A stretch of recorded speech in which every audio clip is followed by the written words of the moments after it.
कार्यपत्र सत्र है, इसमें क्या करना है, पत्र लेखन। सोचिए कि आप किसी स्कूल के प्रधानाचार्य या प्रधानाचार्या हैं, आपके विद्यालय में एक विद्यार्थी हमेशा देर से आता है।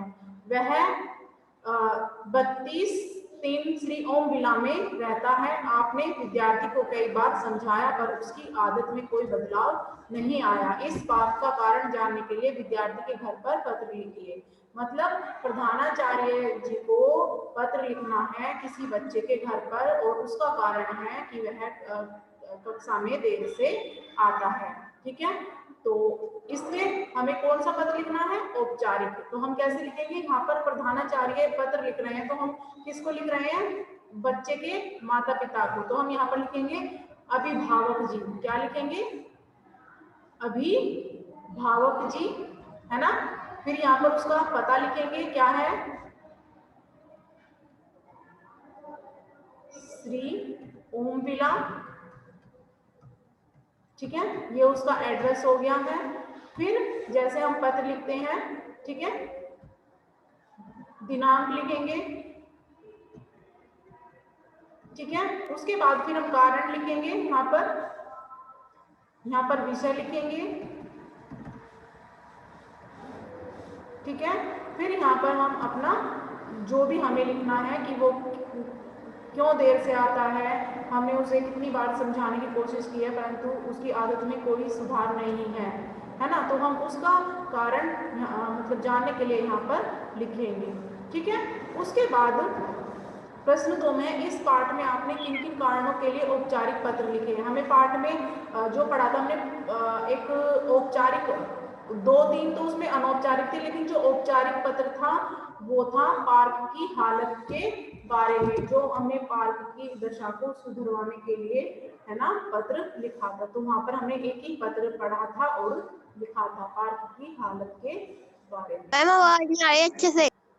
ठीक है, आपके इलाके में बिजली बहुत जाती है तो हम बिजली विभाग को पत्र लिखेंगे, अपने इलाके के बिजली विभाग को पत्र लिखेंगे, है ना। स्कूल की फीस बहुत बढ़ गई है तो स्कूल के प्रधानाचार्य जी को पत्र लिखेंगे।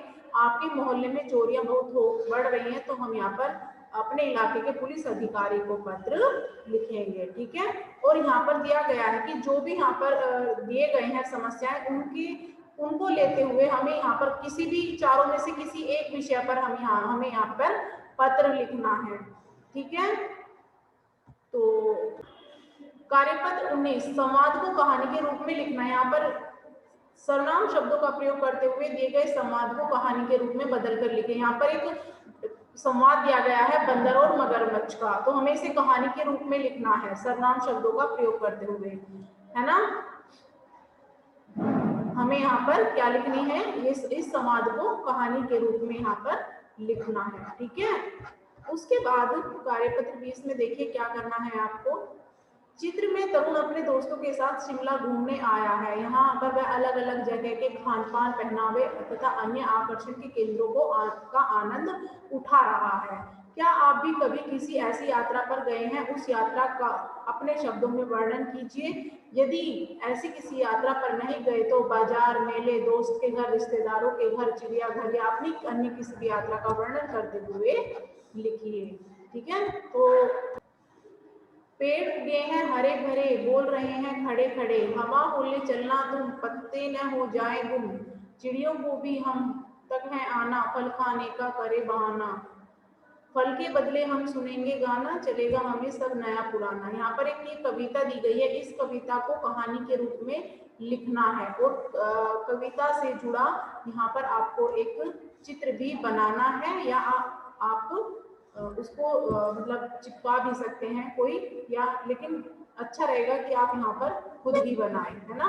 पेड़ों उगे हैं हरे भरे, तो यहाँ पर आप देख लेना, पेड़ बना देना, है ना, चिड़िया बना देना, किसी पेड़ पर फ्रूट फल बना देना, है ना, एक छोटा सा जीव बना देना नीचे, तो ऐसी एक पिक्चर बना देना यहाँ पे। और इसको हमें जो है कहानी के रूप में लिखना है, अपने शब्दों में इसको लिखना है यहाँ पर। ठीक है, इसमें हमें कहानी बना के लिखी है, जमीन पर हरे भरे पेड़ उग रहे हैं और खड़े होकर बोल रहे हैं कि हवा तुम धीरे धीरे चलना जिससे पेड़ के पत्ते गुम न हो जाए। चिड़िया भी फल खाने का बहाना करके हमारे पास आती है और फल के बदले हम उनसे नया पुराना कोई भी गाना सुनेंगे। गिलहरी भी खुदक खुदक कर आएगी और खेलेगी, वह हमारे साथ खेलने के बदले हमसे फल ले जाएगी।